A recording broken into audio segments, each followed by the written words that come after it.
Hey there, Cornerstone. Good morning, and welcome to your Inspirational Vitamin for the day. I'm going to be reading from Deuteronomy chapter 26, verses 16 to 19. And it says this: The Lord your God commands you this day to follow these decrees and laws.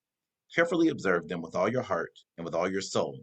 You have declared this day that the Lord is your God, and that you will walk in his ways, that you will keep his decrees, commands, and laws, and that you will obey him. And the Lord has declared this day that you are his people, his treasured possession as he promised, and that you are to keep all his commands. He has declared that he will set you in praise, fame, and honor high above all the nations he has made, and that you will be a people holy to the Lord your God, as he has promised.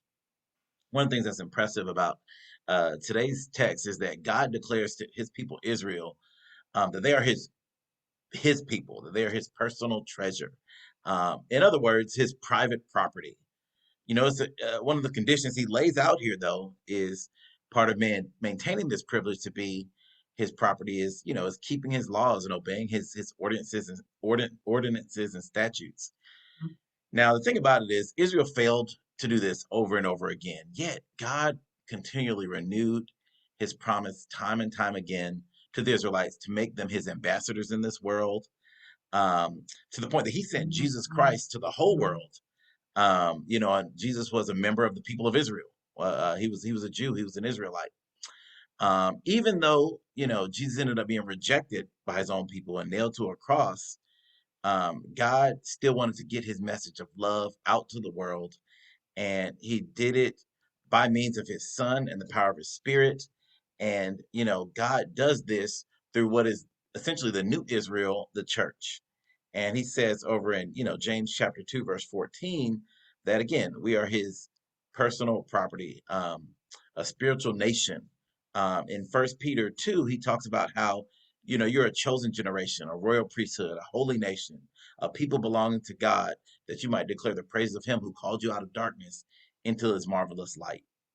And so it's important not to lose the perspective, um, that we are God's belonging, we are his property.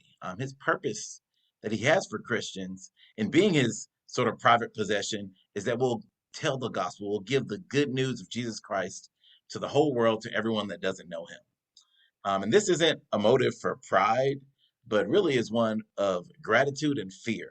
In the past, God rejected those who disobeyed him. But through Jesus, we get to continually have forgiveness of sins and be a part of God's people and belong to him. He did say, though, that if we don't cry out his praise, we don't declare his praises, that even the rocks would cry out.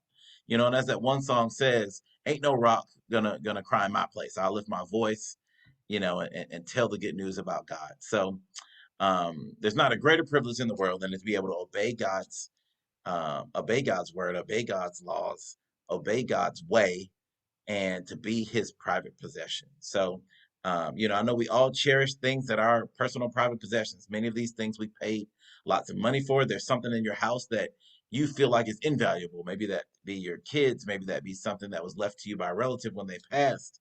And just in the same way that you think about that personal property, that private special possession to you, that's how God feels about you.